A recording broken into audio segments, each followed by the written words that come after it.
What is up? Welcome into another episode of Pod Goes Punk, where we take a deep dive into the pandemonium surrounding our fandemonium and where we spill our hearts out for you, which of course are on our sleeves. I'm Jesse. I'm Jordan. I'm Sam. And behind the board, running the ones and twos, it's Engineer Wes. Say what's up. Hello. Oh, there we go. There we go. Say what's up. Dude. That's good still. Well, you know, it feels like a continuation of celebration for us. We're right on the heels of a very happy holiday indeed. We celebrated Christmas with our families. I don't think any of us traveled. Wait, on the heels, does that mean we're almost to it or past We're it? past it. We're past it. I forgot what that meant for a second.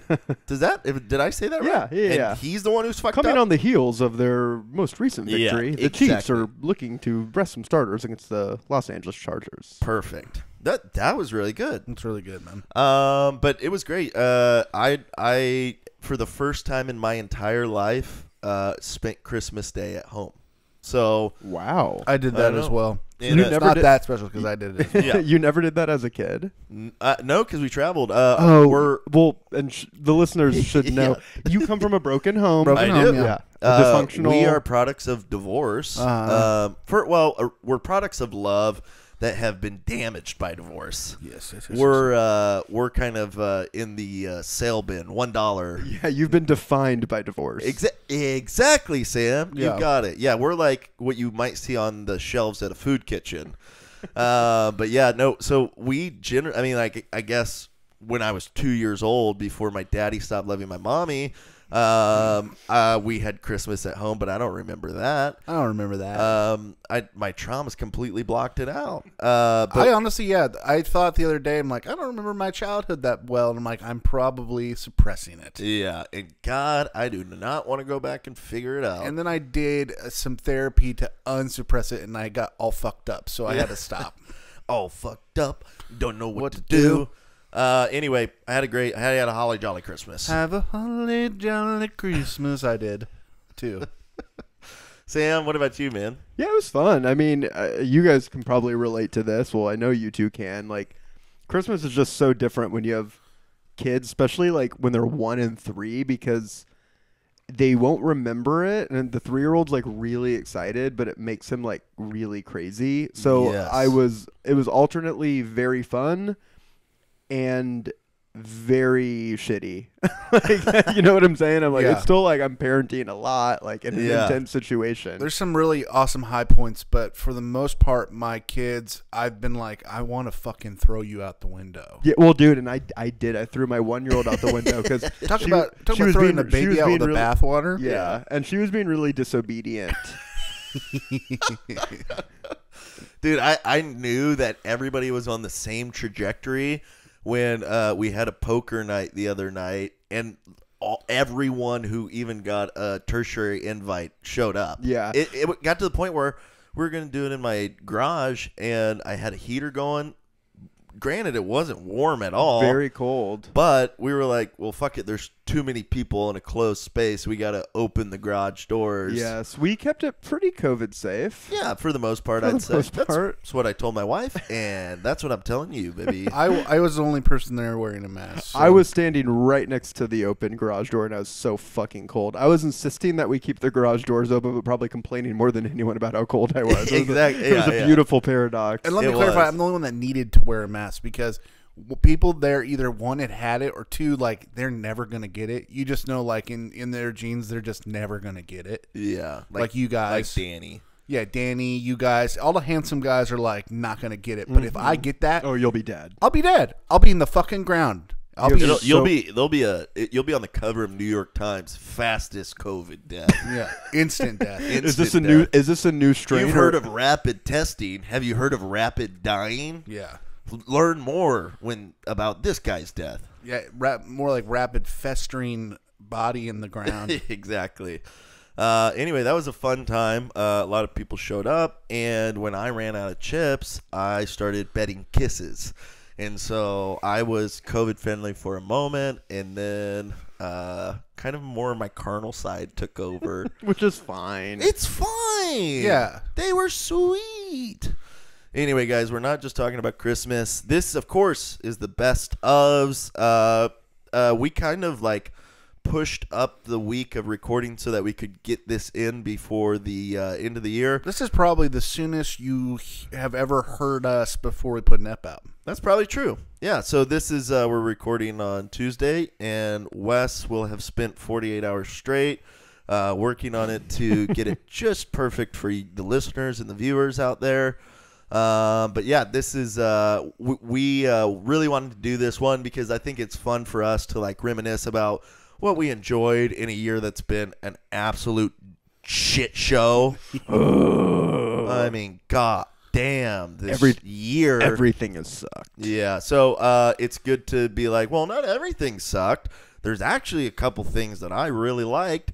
So we're going to talk mainly about music from 2020, but at the end of the show, we'll kind of chat a little bit about what we're looking forward to in 2021 and what we hope to do. Speaking of 2021, our boy Nathan Johnson of Meaning Machine and Enjoyer sent us over a new intro. We're 2 years old. We figure we're going to update the cover art. We're going to update the merch. We're going to update the website. We're going to get a fucking Patreon, patreon.com/podgoespunk. And we're going to do all this stuff, and we're not going to update the intro music? Hell no. So he's got a little ditty cooked up for you. So first ep of 2021, you'll be able to hear that. So we hope. We don't know. I want to just speak it into the world, put out good vibes and good energy, and hope it comes into my little inbox. But yeah. Hey guys, don't you think it's weird how 2021 sounds like 2021? Yeah, like it's. I wanted to lose so desperately. I hate this year, and it's like 2020 won it all against us because we were the losers. Because #dumpster fire. I'm excited for the record we put out called 2020 WON 2021. 2021. Anyway, guys. It Watch is, of New course, Wonder Woman, not that good, by the way. The best I've heard it sucked. We're going to talk about kind of some from albums that we've covered on the pod, what we feel like are great apps that you should go back and listen to because they're centered around great albums that we feel like you should go back and listen to. And then we'll each do a rundown of a few that we've really liked throughout the year. Doesn't have to be pop punk. We all have very robust taste in music, especially Jordan. So yeah, Wes, you want to cue it up, baby? Let's take it away.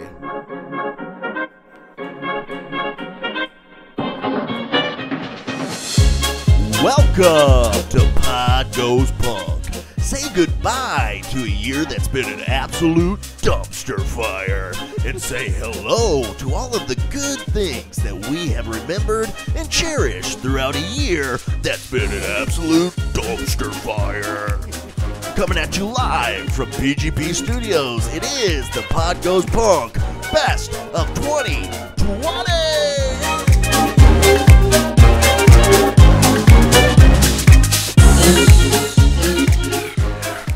Dude, that got a Skittle Marinky Dinky Dink vibe to it. Yeah, what if Gatsby ran a trap house? You know what I mean, fuck baby? Yeah, what if he did, dude? The Roaring 20s are back in 2020. If you had a trap house, they'd probably be running illegal booze through it, prohibition and all. Hell yeah. Well, Jordan, why don't you kick us off here? We've got a few albums queued up, but I want you to be our starting point here. Okay. Number one on our list. Well, what list is this exactly again? This is the top three ep/albums that we've covered in 2020. Jordan, take it away. So, one we all faved, one we all put in the Matt Skiba 66 Society. Yes, sir. It's the album by Jeff Rosenstock, No Dream. So good. I love it so goddamn much. Wes, you want to play a little bit from track 6? You can give the roasting. You can have the trophy. You can have it all. You can have it all. You will not control. You will not control. You will not control. You will not control. You will not control. You will not control. You will not control. You will not control. You will not control. You will not control. You will not control. You will not control. You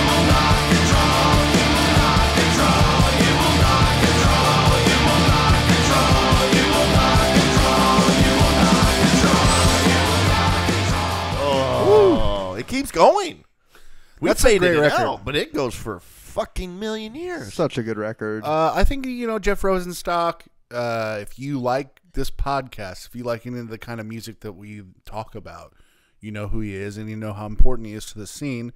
I say he's a real savant when it comes to pop punk music, and he can just kind of pull from everywhere and really cause it to just really make it work. It's a lot of different influences, but he really makes it work. And if you have the time, pause this To podcast. listen to me whine about everything, nothing at all.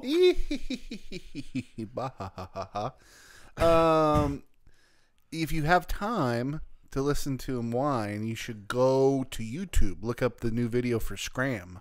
Oh, It's really good. Cool. I haven't even seen it. I haven't either. Very We'll watch cool. it after this.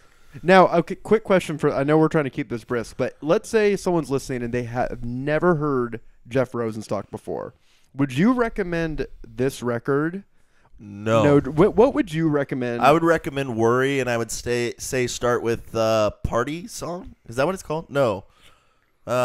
Festival Song. Oh, Festival Song. Start yeah. with Festival Song, and then start with, or second, do I Did Something Weird Last Night. Such a great track. I think that those are two really good onboarding. I think Post is pretty accessible too. Post is good too. Post, but yeah, I like. listen I to prefer Nausea. Worry. Nausea off Post would be another good one. This feels like for like the big Rosenstock heads out there, like we all are. It feels like an album tailor made for us. I think that like it might be from like an intellectual or just like artistic perspective. I think Jeff Rosenstock is singularly the best artist that we've ever covered, in my opinion. I think like he's up there. I mean, he's definitely up in there. terms of song structure, lyrical content, and how good it actually fucking is. Like, it's just too awesome to just not absolutely love. So, great one, Jordan. I love it. I have to make one correction though. Nausea's off the record. We Cool. Which Is it really? Yeah, which came out before. What am I? Worry. 911? Yeah. 911? Yeah. Oh, okay, that's right. Anyway, I'll go next. How Actually, did you forget 9/11? This is a great one, and this is I do want to say about Jeff Rosenstock before we move too far along. We have 2 Rosenstock apps out in 2020. The first one is with our very best friend, Matt Apodaca. He does a lot of podcast shit himself. He's the producer for a bunch of stuff. He's also been a guest comedian on Comedy Bang Bang a couple of times. But he has his own podcast called What's With These Homies, talking about Weezer. So he's a pop punk stan. He came on for the Pup episode little over a year ago, December of last year. And then at the end of March, I want to say, or maybe end of February, came on for that one. So go check those out. And then we did No Dream when it came out this summer sometime. So if you like that and you haven't heard those apps, please go do that. With that being said, the Front Bottoms dropped a new record this year. They have become our collective favorite band. Yeah? Mm-hmm. Okay, yeah. Very good. And this record did not disappoint. Again, all of these are in the Matt Skiba 666 Society. And we wouldn't have them up on this list if they weren't. God, you got to know it. But it is In Sickness and In Flames, and I would love to talk about the second track on the record, Jerk. But before we start rolling, we were playing this in the studio while we were setting up, and my son was going to bed, and he walked in with this freaking shitting grin on his face, and he goes, "This is my song." And he was just like so happy we were playing it. And just stayed and listened to the whole thing. He loves it. Amazing. It's great. And I know, Sam, your kids don't listen to any good music, so that's probably a breath of fresh air for you to hear. Oh, it's something to look forward to. Yeah. Take it away, Wes. Things like that don't matter. Things like that don't matter.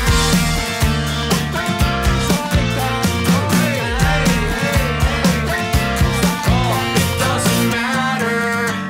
You realize that by now? How you're feeling? Took a while. All my friends, it's just a feeling. It doesn't matter. But I know what you mean, so I stare at the ground, that the world is so fucked. I wanna go back in the house where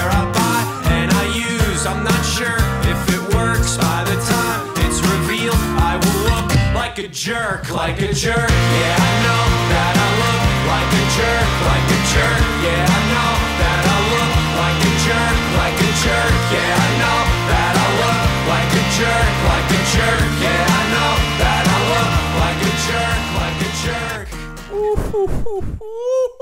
So good. I love the simplicity of that song. Yeah. It feels like really casual even in the open because there's like that room volume of like in the studio, and he has like a call and response to himself in the verses. It's just so good. That record's just so awesome and such a great maturation that they put forth for their fifth album, Sixth, seventh, seventh, maybe. something.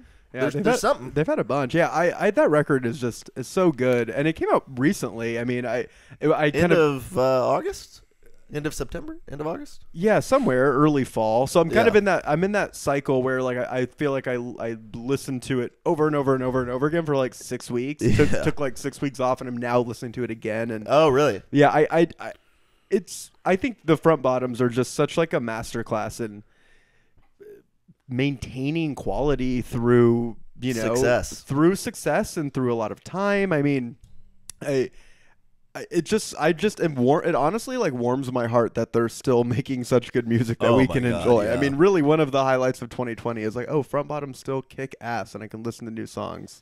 Yeah, So good. It is great. I this is a complete tangent, but speaking of like running the cycle, like we'll listen to something and if we really love it, I think it's all the same. Like it will potentially break the barrier of I've listened to this like 10 times in 1 week, but at the end of the record, we still want to listen to it. Yeah. That's like a kind of a telltale sign of how good it is. One of those for me that has actually like become even bigger and better has been Trophy Eyes, Chemical Miracle. You're really into that. Bro, it's one of the best albums I've heard in a really long time. I mean, I've heard a lot of great albums thanks to our incredible podcast, Pod Goes Punk. But it is, yeah, dude, it's fucking awesome. They're so good. I love it. Trophy Eyes, Chemical Miracle. Check them out. Anyway, Sam, we got one more queued up. So one of the I would say we had a really crazy year, like personally in terms of the pod, as it relates to interviewing people. I mean, we interviewed like Corey from Prince Daddy, Rylan from Origami Angel. Tony Thaxton from Motion City Soundtrack. Yeah, our best friend Eric from Mom Jeans. So like Jordan from Roswell. Kid. We really just like it was crazy, kind of thinking, wow, I'm talking to these people whom I admire and whose art I love. And they were saying the same thing to us. That was exactly the feedback we were getting. They were like, Yeah. We also talked to one of our best boys that were Casey from. Oh, yeah. Casey from Virginity, of course. I feel The like, honorary fourth man in the fire. exactly. But I think the highlight of all of the pod shit we did this year was we had the opportunity to listen to the record "You'll Be Fine" by Hot Mulligan. We got it early before it released, and then we did a track by track kind of. We had a track by track conversation with them where we just, you would imagine, we just talked about each track in a row. It was really, really fun. And this record came out pre-pandemic, and so not to be cliche, but it does feel like much more than 10 months ago or 9 months ago. Yeah. Well, with the year we've had, it's been a dumpster fire. But let's listen to a little bit. And before we do, to add like, so Sam and I did that interview with them, and I just want to say that they are some of the coolest fucking dudes in the world. So fucking cool. We've had the opportunity to interview a lot of people. We've had the opportunity to meet a lot of people. And, I mean, they were a band that was and still is, like, on the rise. And anytime I hit up Tades, who's, like, maybe, you know, one of the lead – him and Chris are the lead singers. But anytime I've hit him up for, like, an ask – he's been like so quick to respond. So nice. I was like, bro, you're coming to KC. Like back when they had a tour coming through the Rhino, it was like their first headline tour, I'm pretty sure. He was like, dude, got you on the guest list, blah, blah, blah. So cool. And then I was reaching out to see if anybody wanted to do like a 2-year happy birthday thing that we did on an intro a couple weeks back. And he sent his like right away. So really cool, great guys. Dudes. I mean, super down to earth, and we love them. And it was great, too, because the way that they found out about the podcast was by hearing an episode we did. It was way back when we did Micropunkus episodes. and we did one on Backyard, which was the first single, I want to say, that was released on You'll Be Fine. So anyway, enough backstory. With that being said, it's Equip Sunglasses, track 2. Take it away, Wes.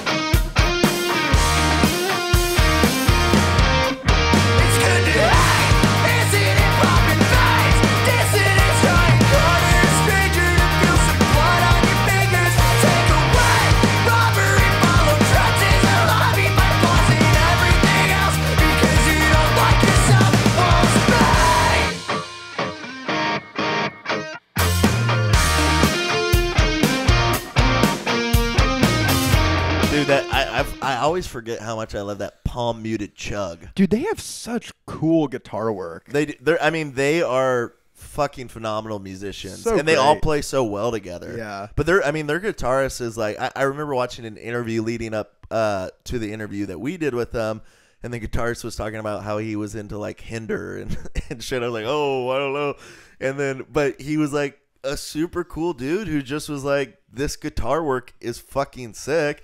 And he really shreds on the last song on the record. They really are like, they took the handlebars off and they're like, go off, King. Oh, yeah. Such a front to back great record. I mean, I'm so happy that came out this year. A fun fact about this record, I listened to it in its entirety for the first time yesterday. Are you serious? What? So that was the week that I had my mental breakdown. Oh, yeah. And yeah. we had them on the show. And so, like, I listened to, like, 3 tracks off of what they sent us, and then I started slowly descending into madness.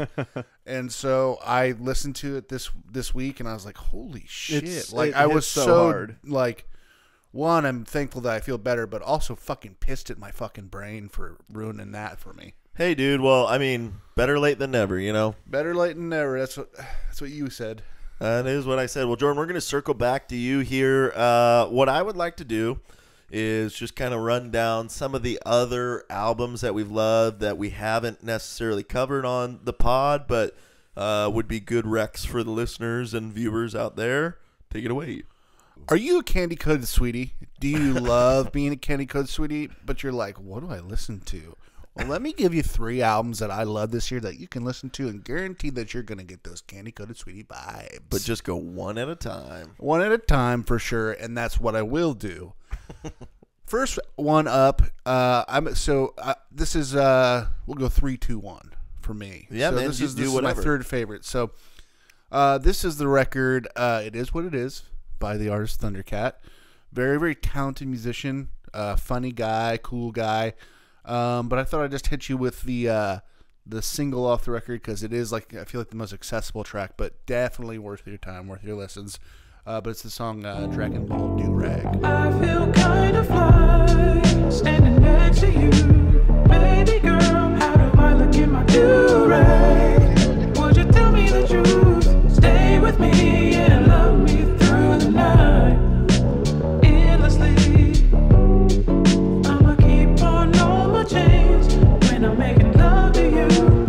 Hold me close and let me squeeze you tight through the night. But baby girl, how do I look in my do-rag? Would you tell me the truth? Do you like my do-it? Watch me go so. And it's a vibe. Oh yeah, man. That's good, man. That's a great track. Well, I will go next, and I'll follow Jordan's order here. A couple of my honorable mentions that were great that I loved, but that we've done a full episode on. Neck Deep, All Distortions Are Intentional. Favorite song on that is Fall. I don't know if that was my love it at the time, but going back over it, just fucking love that. That was one of their later singles leading up to it. But incredible record. If you haven't heard it, go check it out. Go listen to the episode we did on it.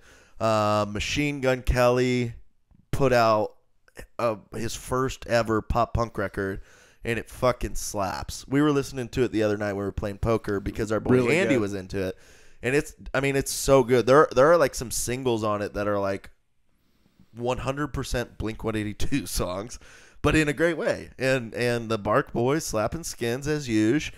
So it's great. Go check that out. But the third one for me, this is it's a little off kilter for some, but it is Laney, and it's their album Mama's Boy. And the track, Wes, that I would like you to play here is track 5, I Still Talk to Jesus.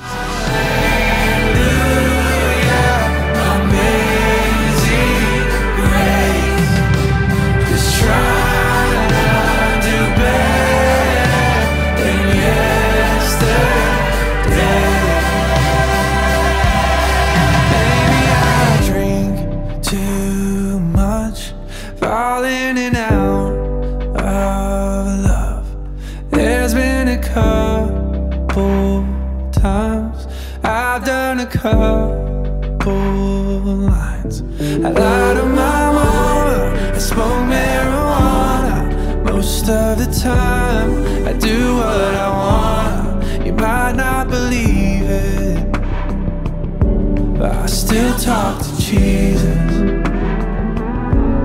I know that I need it, so I still talk. Sam, to instant Jesus. reaction. Sam, instant reaction. I'm like not ironic. I'm dead ass serious. I fucking hated every millisecond of that. I have never been in a headspace where that would appeal to me. That will never appeal to me. That was fucking ass to me. That's my truth in this moment. And Paul Klein is a close personal friend of mine, so I say that with a bulletproof vest and on. he's my best friend. Well, he's like a brother okay, to me. There is some bias here. You chose for sure. a really wild track to be the I one know, that... dude. I know, but it's fucking good to me. And if this is my me. thing, to me, it's good to me. There's really good songs on there that are like... Totally. And he chose like a worship song. It's not a worship song because he's talking about doing a line of coke. Okay. He's talking about marijuana? smoking I bet you- marijuana. I bet you- lying to his mama, which isn't good. God damn, dude. Yeah. I get the way I get closer to God is I ride that white lightning, baby. Oh yeah, dude. Everybody does. Everybody does coke. Everybody does go. That's the name of their new record that's coming Everyone out does coke. in 2021. That should be the name of our podcast. That's a good record Everybody name, does coke. actually. Everyone does coke. Yeah, it is. I could see it being a Prince Daddy record. Anyway, yeah, it's Paul's my best friend, so I got to shout him out or whatever. No, I think that like in terms of songwriting, it's a big evolution. It's obviously such a departure from the stuff that we cover, but it is a cool record. That if you're into other types of music, like more pop sounding stuff, it gave me a ton of vibes of like John Mayer's Born and Raised album, where he kind of stripped it down and it's a little bit more like Americana. But they still have like a ton of pop and electronic influence on it. So I'd love to see listener interaction at that point. I wonder if it just drops the hell off and everyone turns off the podcast the minute we start playing that song. Well, I mean, it's probably definitely the most popular shit we're going to be playing. But yeah, that's true. Yeah, but well, Sam, can you talk about? Can I jump in real Yeah, quick? please. I gotta tell one of my favorite stories of all time. Go off. So I was very Wes. blessed to be able to go to a Laney concert last year due to my bro Jesse. Wow. And one of the greatest things that happened was one great concert, but at the end of it, got to go backstage and meet Paul. Yeah. And You met very excited Paul about this. Klein? Met Paul Klein. The greatest thing about this story is never met Paul Klein in my life. Yep. Never talked to Paul Klein ever in my life. I get 10 feet away from him, and all I'm thinking to myself is like, how do you even introduce yourself to somebody that is this famous? You say I'm friends with Sam. And thankfully, he introduced himself to me by saying, "Hey man, so good to see you again." You know what though? It's like on one hand that's fake, but on the other hand, it's like that's cool that he's just like, I'm probably gonna meet a lot of people that kind of know me, and I don't really know them, so I'm just gonna like err on the side of being nice. Oh yeah, Yeah, I for do sure. not. I do not blame him at all. No. It was Really very funny. nice. It was very sweet of him. It Yeah. was just one of the greatest moments of my life to think that he had met me before And I somehow blocked that out of my memory. So Dude, very the one incredible. I know we'll put a pin on this, but like ever since I hooked up with Dua, Paul won't talk to me. So Yeah. Paul, if you're listening, I'm here. I'm waiting, and I'm still your Same brother. phone number. Same As, number. as someone who's talked to Paul Klein 3 times, I think the most interesting thing about him is that he fucked Dua Lipa. And that's it. No, he's actually a real. I mean, my brief experiences with him, he's a super Yeah. cool guy. We used to play a made-up game called Rolf Rolf Ball Ball. with him, and he was like, he's the most fucking competitive dude I've ever met in my life. Yeah, he was He cool. screamed It at, was awesome. at a girl. He screamed at Chantel, which was good, well deserved. Which was good. Yeah. She Yeah. was barely pulling her weight. Of Barely. course. Yeah, and she's light, so she didn't have much to pull, but No. she didn't even do that. She was a waif. Can you talk about a record nobody's heard about? Yeah, I got a few of those. Well, some of them are bigger than others. I'm gonna start with a fucking fantastic record. Let's go with Every Sun, Every Moon by the band I'm Glad It's You. They're from the Redlands in California, which is sort of like inland LA. Hot Mulligan actually tweeted about I'm Glad It's You, and they described them really well. And I'm paraphrasing, but they said something to the effect of like listening to this record is like listening to a bunch of songs that you loved in the 90s that you actually never heard before. And I think that's kind of a good, and they're emo. They're definitely kind of in the emo world, but I don't think they necessarily have like the traditional like emo sound. Let's just listen to them and you guys can form your own opinion. This track, by the way, is called Big Sound. It's the second track. Another long last look from the back of the ambulance, and I wave goodbye to the quiet life. Now every day it's the same sound, like a chorus in a book of hymns with a single page singing. No, there's no coming back from this one, back from this one. I know that I'm never coming back from this one. I can't walk away.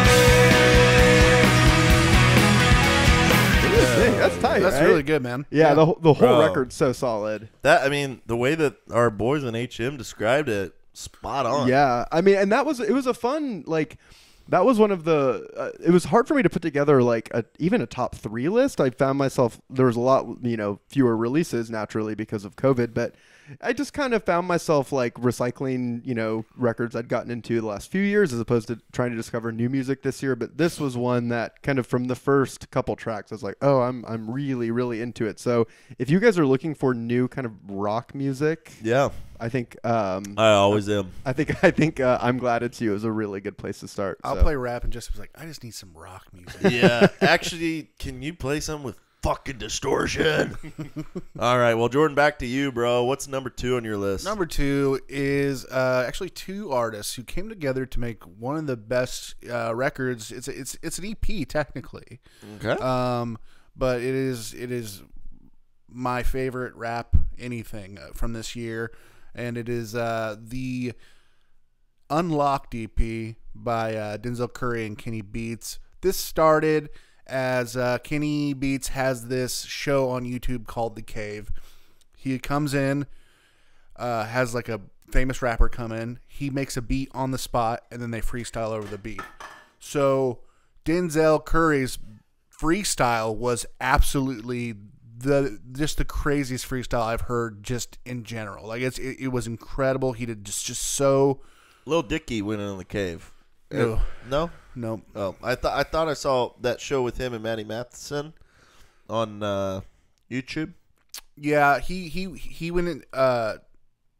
Maddie went into the cave with Benny, but Yeah, that's what. Lil I Dicky wasn't. Oh shit, I'm conflating Yes, two things in my mind. But that's how that started. So basically, they're like, "Hey, that was really good. We should make a record together." And so they put out this EP. And so we're gonna play the song.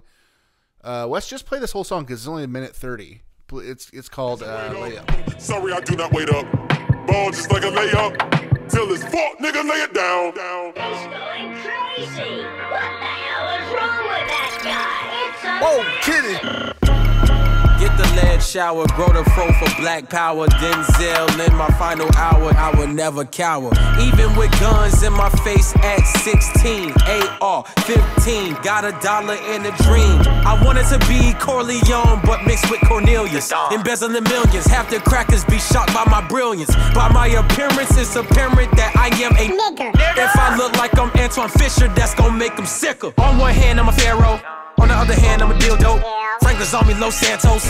Diamonds on me, no Thanos. Too smooth like Lando. Turn a bike to a Lambo. Whipping chickens like it's Nando's. I'm post Gucci in a bando. Get your weight up. Sorry, I do not wait up. Ball just like a layup. Till it's fault, nigga, lay it down. Maybe they love to hate us. Maybe I love to be hated. But I just might see it later. As of now, nothing been stated. Why I gotta go on tour to show that I'm going through stages? And why y'all talk about free smoke when none of y'all niggas don't stage shit? Use a plain bitch. Body shame, game aim is intense. Surfboard, body ass boy with your fish tits. On one hand, I'm a pharaoh. On the other hand, I'm a dildo. Franklin's on me, Los Santos. Diamonds on me, no Thanos. Too smooth like Lando. Turn a bike to a Lambo. Whipping chickens like it's Nando's. I'm post Gucci in a bando. Get your weight up. Sorry, I do not wait up. Ball just like a layup. Till it's fuck, nigga, lay it down. Damn, that song's fucking cool. Dude, Kenny Beats is, a lot of people think that he's great, but what makes his beats so good, and I saw him do this in a few different places on like YouTube, but he went to T-Pain's studio, and T-Pain has this show sponsored by like Red Bull or something. It's really fucking Hell weird. yeah. But it's like, hey, we're gonna make a beat together.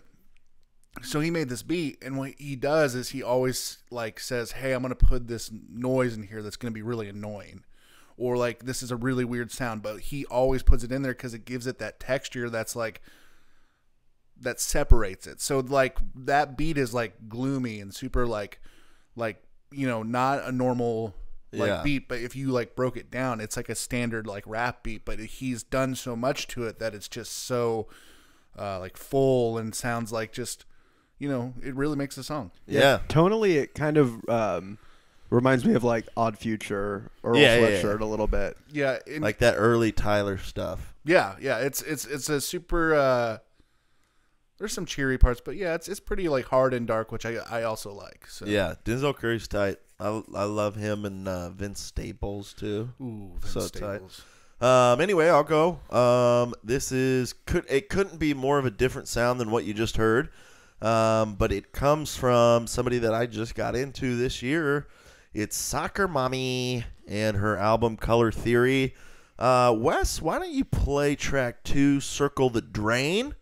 I will say that this song is right up there with like Done with Drugs, some other fucking bops as best songs of the year for me.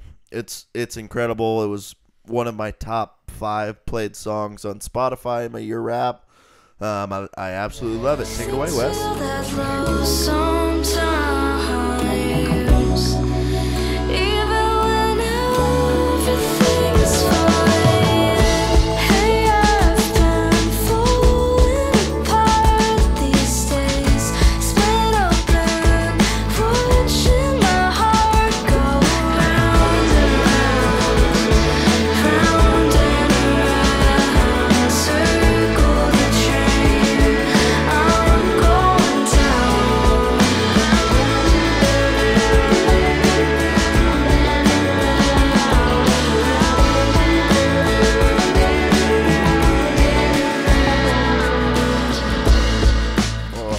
Sam, have you heard that song before? No, I listened to Soccer Mommy's like debut record that I think that came out in 2018. I listened to that a ton. And Yeah. I haven't for whatever reason, I've just not listened to any of her new record. Well, I don't know how new it is now, but It came out early 2020. yeah, but now I'm like motivated to. That sounds a lot like lusher and kind of bigger than anything from her prior record.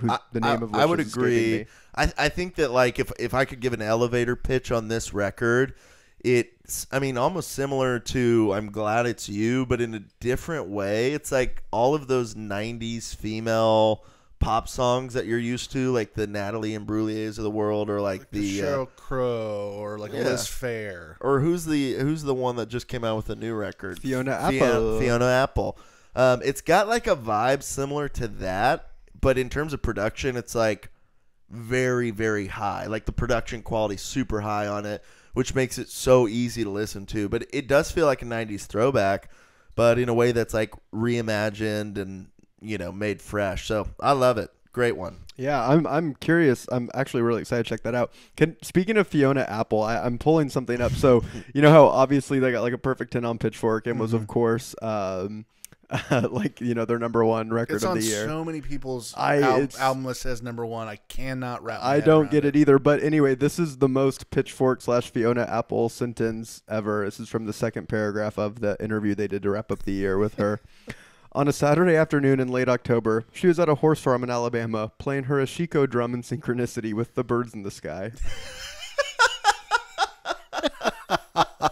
I'm like, that is a good litmus test. Like, if you like that sentence, then you're really into Pitchfork in the last 5 years, and you're really gonna like the Fiona Apple record. okay, so if you want to throw up, then you could probably avoid the record altogether. But if you're like, ooh, that sounds cool, then you might like the record. But if you're like me, you fucking won't. I listened to it 3 times, sat with it, and forced myself. No, this is I couldn't do it.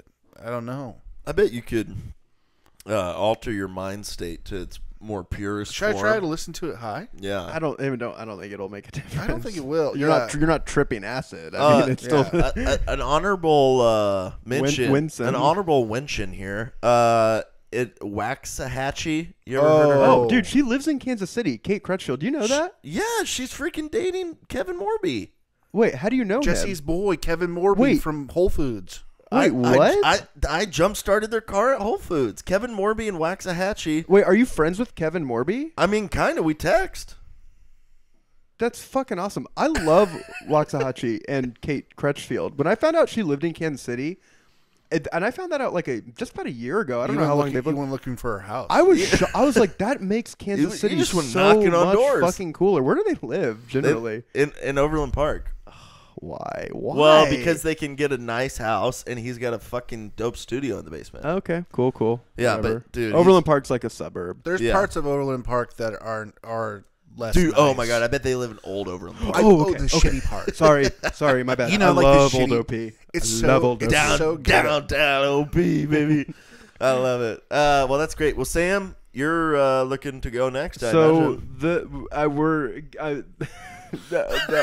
Sorry, I Ron Paul'd straight into the mic. Definitely my highlight of 2020 was his stroke.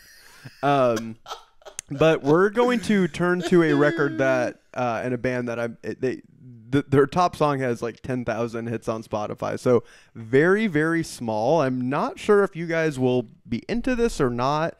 My brother turned me on to this band. They are Record Setter. I love the name. That's the name of the band. They are not breaking any records that I am aware of. Except for least plays to get featured on Podcast Punk. But true, that is their record. This record is called I Owe You Nothing, and we're going to listen to a bit from the final track of the record. That'll give you guys a sense of it, and then I'll talk briefly on it, and then we'll never talk about this record again, more than likely. What's the name of the song? Fall and Fail, or is it Fail and Fall? Fail and Fall.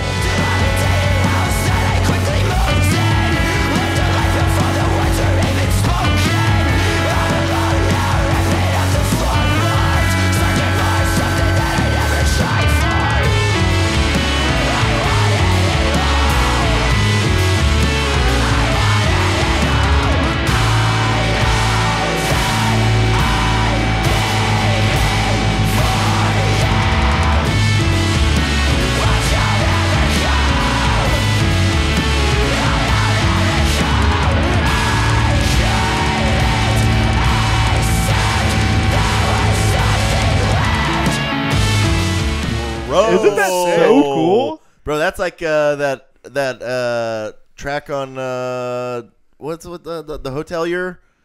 Dendron? Which one? It's the one that sounds like this, where they just scream the whole time. Like, oh yeah. I forget what it's called. I know exactly the track you're talking about. Dendron sounds right. That's the final track. Oh no. But anyway, it's like halfway through. But yeah, it's like the fifth track. which gives me shades of As Cities Burn, which this sounds even more like than that song. Yeah, it's a really really cool record. It's 11 songs, about 30 minutes. This final track is like 6 minutes.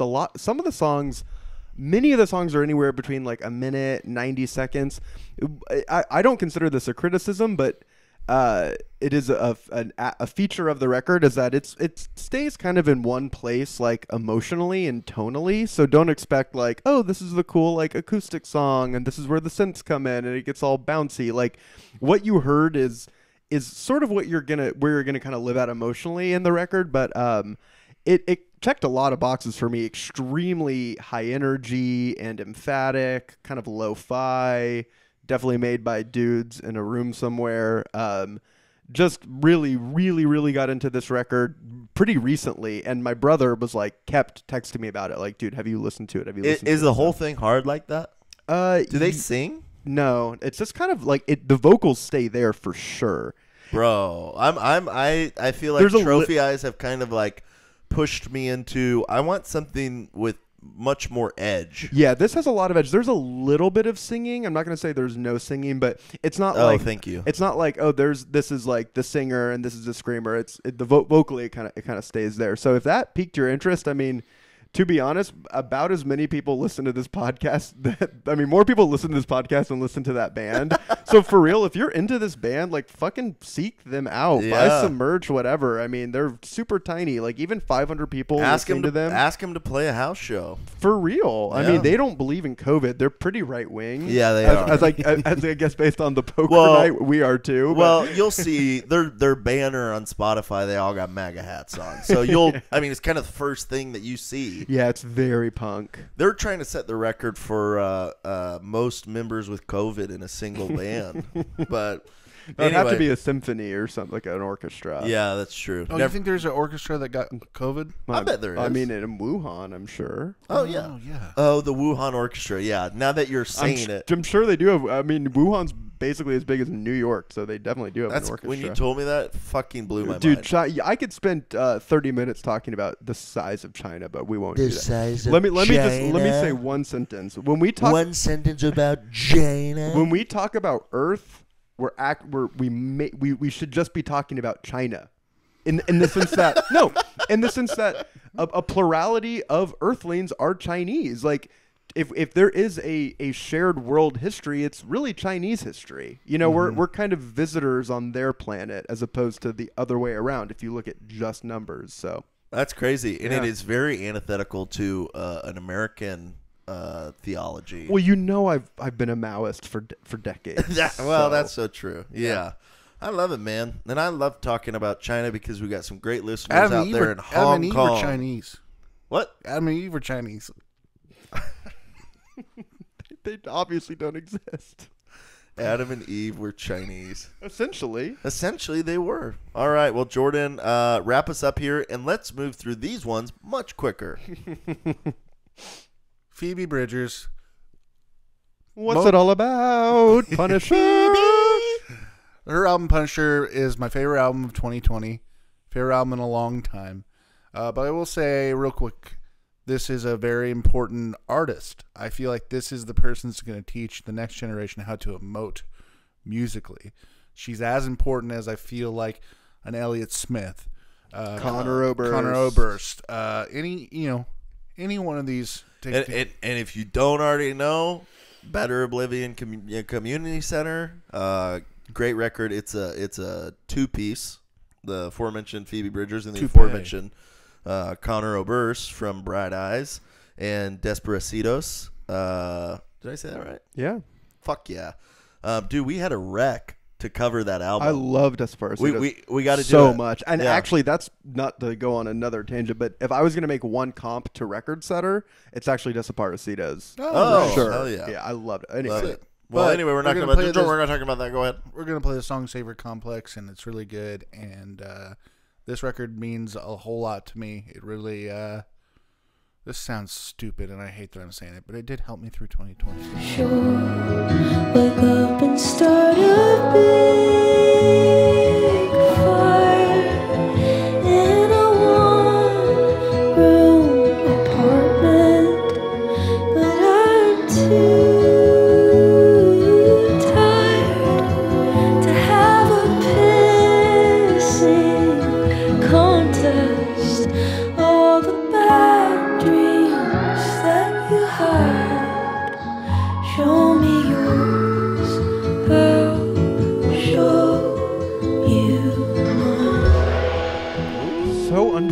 absolutely gorgeous. He's so beautiful. Yeah, Yes. Like, come on, it's too fucking beautiful. Made me quite horny listening to it. Oh, Jerry. Hit it, Wes. This will get us moving. I love Phoebe Bridgers. That's good. What's Hell yours? All right, number 1 with a bullet, baby. It's track number 3, The Alarmist from Pine Grove's third album, Marigold. If you are a longtime loyal listener and you listen to the Best of the Decade ep that we put out covering our top, goddamn, did we do 10 albums? Yeah, I think we did. My number 1 album of the decade was Cardinal by Pine Grove, and I think that I still stand by it. But Marigold's incredible. This song is incredible. I think it's maybe the most popular, but it's for a good goddamn reason. Take it away, Wes.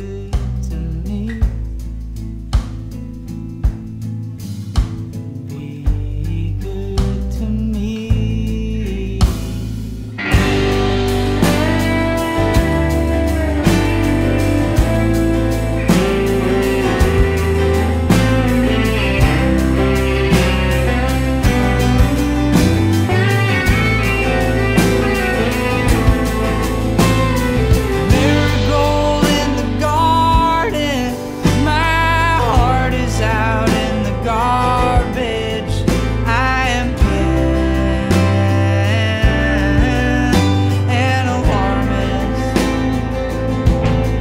'Cause as far as I see is terrible territory, and there's no one to reassure me,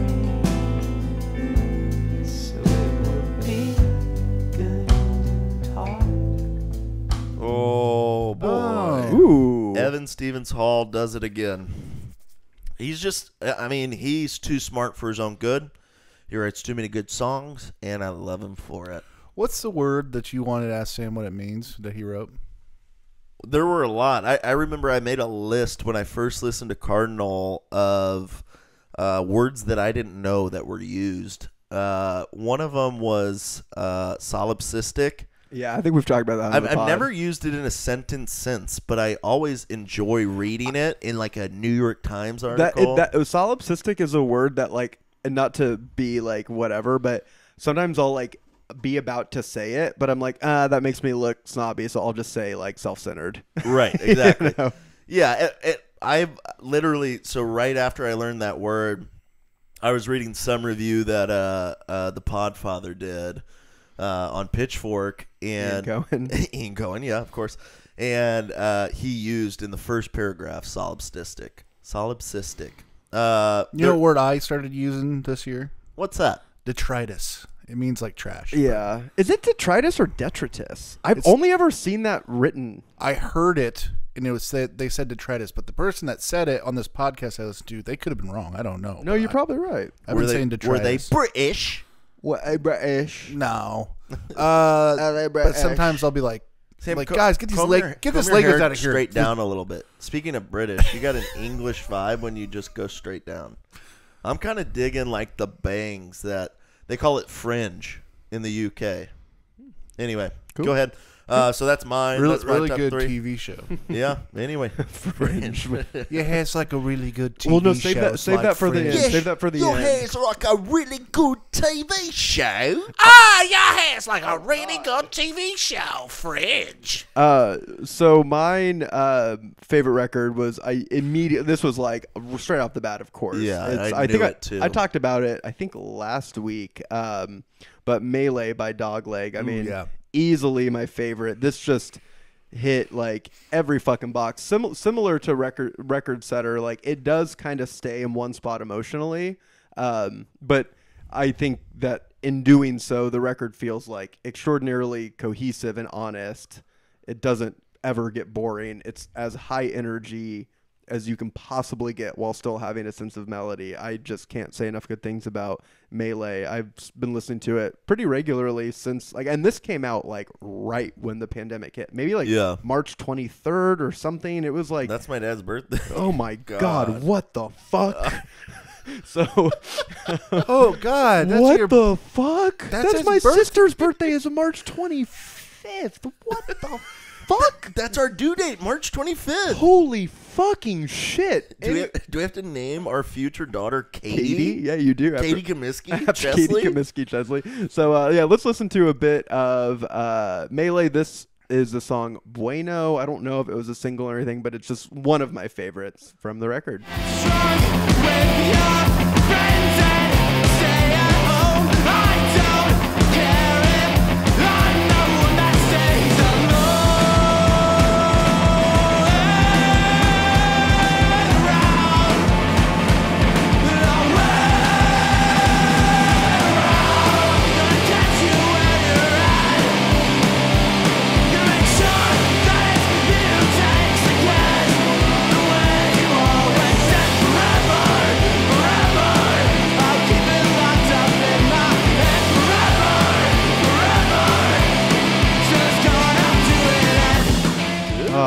So, dude, it gives me so much fucking energy. Can I make a confession? Yeah. I've never listened to the record. You haven't at all? No. And it's weird, too, because I know Ian Cohen reviewed it highly and has, like, tweeted since multiple Yeah, he Dogleg loves things. I feel like Dogleg kind of had, like, a moment and like on Twitter, like, early March. Like, Dogleg, the band Glass Beaches, I think. They're sick. Yeah, very hip on Twitter. But, man, I cannot fucking wait to see Dogleg live again but now that I actually like them. Yeah. like now that I know who they are. I was like, dude, this band just fucking doesn't care. They're going so insane. I know, and like they're the opener, and they were shredding. The drummer was shirtless the whole time. He was he looked good. He fucking looked like a snack. And yeah, I still wear my two Dogleg shirts. Probably like 40% of you wear them of at the my same life. time Yeah, too. every What day. is that a Joyce Manor? This is a Joyce Manor sweatshirt. sweatshirt. Nice. I actually have a Dogleg shirt on under here. So Can you show the viewers? Can you pull it up? No. Lift up, man. Show the viewers. Show them your abs. show them your dick root, dude. I don't have a dick root. There it It is. definitely is a Dogleg shirt. Yep, he's not lying. He's not lying. All right, and he's ripping his headphones off, which is a perfect time to transition. All right, we're going to talk about some of the things that we loved that weren't necessarily music. We are all complex characters in this dumpster fire of a year, 2020, and there's been multiple things that have been bright spots. Tiger King, anyone? Was that what it was called? Was it called I don't Tiger know. King? Yeah. Oh, fuck yeah. Tiger Shaw. That's what it was called. Self-titled. No, but I'd just like real briefly, let's just talk about some of the shit that we're loving. Possible recommendations for people who are looking for things to enjoy. This could be movies, TV, podcast, books, video games, whatever you want it to be. Jordan, start us off, big guy. I'd say everybody should watch Lovecraft Country. I feel like that was my favorite show of the year. It's very good. And yeah, that's it. I sure there's other things, but that's the one thing that I always come back to if anybody needs recommendation for anything. I love it, dude. I'll keep mine fucking short too. I've got a lot of things that I like, but I'll keep it down to two. Number one, if you haven't seen it, a movie, I think it's maybe a Hulu exclusive still. I know it was upon its release, but Palm Springs. Oh yeah, I forgot about that. That was so fun. I Really know. good. Andy Samberg. It is like a kind of a modern day twist on Groundhog's Day. For sure, The Bill Murray classic. But that's one of my favorite movies of all time, Groundhog's Day. So I was like a little bit leery of like getting into this, thinking it was going to be a ripoff, but they really made it their own. And I'm drawing a blank on the female lead. Wes, can you look her up? But Andy Samberg and their chemistry and their dynamic. And who's the dude? He was in J.K. Simmons. J.K. Simmons. Oh yeah, He's amazing in it. Oh my God, they're all so fucking good. Like the acting's incredible. And I didn't know that like Andy Samberg could be like a dramatic actor. He was great. And it's a comedy, but there definitely are parts that like it feels really real. Did you find it? Kristen Milioti? Oh yeah, Yeah, that sounds about right. she's been on a couple of other She was things. on like maybe like a big sitcom. Well, she was on 30 Rock. I remember as like the hot girl who was like a stand-up comedian, and she did a baby shtick. Oh, that was her? That was her. Do you remember that? Yes. And then like Liz was like hell bent to like end her career because she was like sexualizing her fame and all this shit.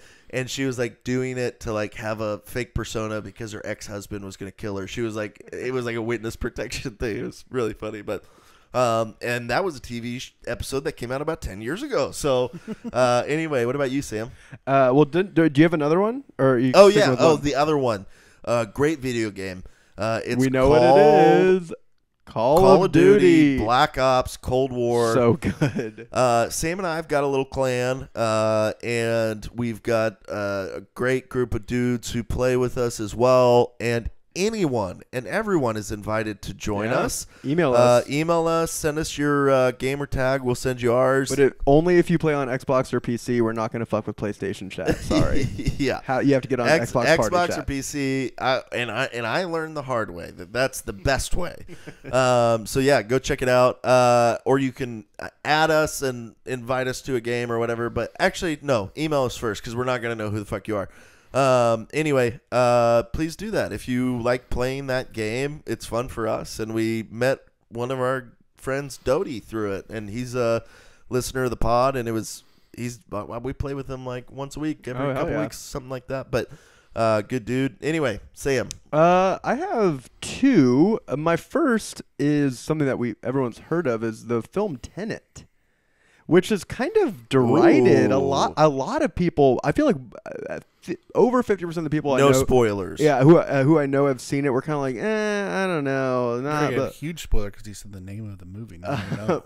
But I saw this just a couple nights ago. I thought it was Tenay. and was John Tenay Ramsey. I thought it was a document. Christopher Nolan movie, Tenay. Yeah, I thought it was a John Tenay Ramsey documentary. So yeah, I saw it and kind of had semi-low expectations and was absolutely fucking blown away by it. But I will say that it's the type of movie that I didn't find it super hard to understand. You kind of have to lean in a little bit, especially in the first act. But if your takeaway from that movie is, oh, these two plot holes, you're watching it wrong. Just enjoy the visual spectacle of it. There are things in that movie that you have just never seen before on screen. And if that doesn't rev your engine, then you don't like movies. Just watch TV. Movies are about the visual aesthetic. TV is just about story, essentially. I think the best part about quarantine is I have gotten back into movies where I have the attention span to watch a full movie, and I've been catching up on things I've missed, and like I really have really gotten way back into movies. Yeah, I mean, like I love TV, but visually, I was trying to say it a different way, and then I had a shift. No, I mean, so anyway, I really got back into movies. way this back year. into movies. Honestly, though, that pregnant pause really did add more meaning to the thing I said. It did. Yeah, fuck yeah, dude. It made it sound tortured. So that's my number one thing, and I recommend, like, if you're kind of like, is it good? I mean, I was fucking blown away by it. So what do I know? Just smartest person you've ever heard talk. Yeah. And let there be no mistake. Sam is so much smarter than us. We're so happy to have him here. Yeah. He's Yes. so fucking smart. Thank you for finally fucking saying it. My Wes wife wasn't even nodding, dude. Yeah, my wife literally wasn't even nodding. listens to when the you said pod, and that. she's like, "How do you even hang out with him because he's so smart?" And I'm just like, I don't know. I just kind of. All right. Well, Sam, thank you very much. Thank you guys for sharing the things that you loved that were not albums. But back to the music faster. It is, of course, the point in the show in which we're going to look forward. We're going to say goodbye to what's been a dumpster fire of a year and say hello to 2021. Take it away, Wes.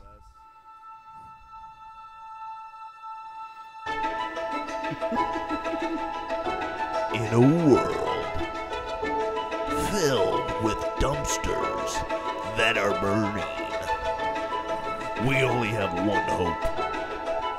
It's the hope that we grab at the end of every year, that the calendar will turn and what's wrong will be made right. This for us is 2021.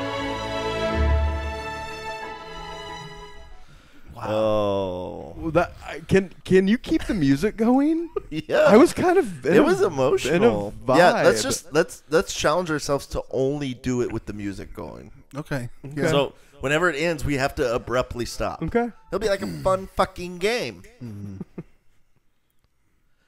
And there it is again. In a world.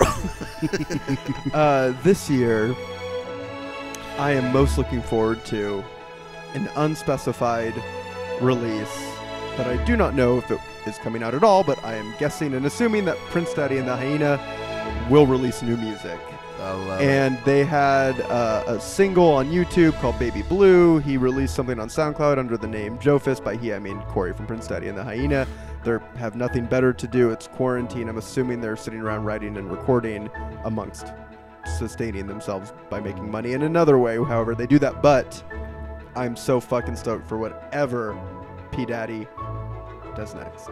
I love it. Well, I love the reverse order that you've started Just on took this the journey, mic. on the journey that we're all on together. And I'm going to stay right in the middle here. Engineer West did some pre-production work for me, but just a shout out here. Some of the things that I'm looking forward to. So Friday, New Year's Day, the greatest day of all days, when everything is possible.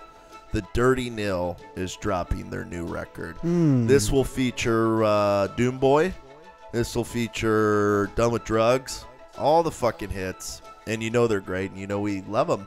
But that comes out January 1st. And then March 5th, we got two bangers. Tiger's Jaw, new release, and A Day to Remember, Fueled by Ramen. This one sounds very, very, very, very poppy. So I think that it will be their mainstream breakthrough album. I would expect it to chart in the top 20. I think they already have.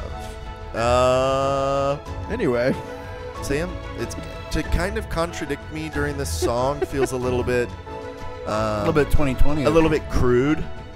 So anyway, I expect big things from those bands, and I expect a lot of big things from a lot of bands. But the thing that I'm probably most looking forward to is live music. It's something that I didn't know I would miss when it was gone, but god damn it, do I miss it. And I'm excited to go to shows, and knowing us, I'm excited to be backstage with all the bands. Fucking eating their green room food, drinking their fucking beers, kissing every member before they go on stage. Fuck you, 2020, and fuck you, coronavirus. I'm looking forward to the new slate of Marvel content to come out. I also am really looking forward to Spider-Man 3. Yeah. Fuck you, 2020. Eat my ass. Suck my dick. Drink my seed. You are a garbage fire, and we do not salute you. All right. Well, very good. Thank you Beautiful. guys so much for listening. A couple Beautiful. liner notes here. If you had a huge windfall from a father-in-law, perhaps like Sam did this Christmas, you can head to teespring.com/store/podgoespunk, and you can check out all the new drip we got up there. You can also just go to our website, podgoespunk.com. We've got some blog content up there. We've got playlists for you to enjoy. You can link directly to our Teespring store and directly to our Patreon. I think we've got 4, 5, 6 tiers, something like that set up. So find the right one for you and begin to pay us every month. But it's awesome. We have big dreams for the podcast, and I made the spiel last time, but it is only possible truly if we can have some financial backing, because we really do want to take this to the next level, which what that means for you is a higher quality podcast, more content, more goodies, just everything that we do expanded once we have the means to do so. So we all work full-time jobs. We all have families of 2 presently, and Sam and I will bring a new one into this world in March. And so I am excited about what's on the horizon. and I'm excited about everybody who loves and listens to this podcast. And if we're wrapping up the year, I just want to say it is beyond an honor to receive any sort of email or love from a listener that says that this was some sort of bright light in, as much as we joke about it, what really was a fucked year. Yeah, I mean, it fucking sucked, and it still fucking sucks. And the way that we cope with that is by making fun of it and making fun of people who talk about it all the time. Yeah. But the reality is it sucked. I mean, like, we were super excited about 2020. I mean, we really were. I mean, we had all these interviews lined up. We had a bunch of shit that we were doing. A ton of cool shows, including going to Denver to see P. Daddy and Osa Osa. I know. And we just kind of, you know, for us, we kind of had to, like, make a change. But, like, we wanted to do that shit. I lost my job for 9 months. Jordan lost his job. Yeah, but more for 9 importantly, months. like, there were shows we couldn't go to and bars like we couldn't populate. Exactly. But I know that I speak for everyone. Like, it is such an incredible thing that we have something that is entertaining, that is liked, that is enjoyed by a single soul, let alone a lot of people. So it's absolutely incredible, and we hope to continue to do things that you guys will enjoy. We hope to continue to be a bright part of your week, that you can laugh and you can enjoy things, that you can listen to music that you haven't heard before, or that we can talk shit on music that you've loved since you were a kid. You know, there's a lot of things that we like doing.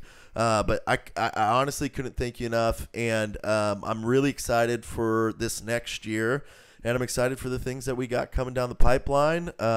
It's going to be a really cool time, and for everyone who's been listening for a long time, thank you so much, and it is truly been wind in our sails to keep doing it. I mean, it takes a lot of effort to book out a big slot of time during a week when you have a job and kids and other responsibilities, and it's been an absolute joy to do for every single one of us, because we know we're making people happy. So we love you guys and look forward to next year. Bye. Bye.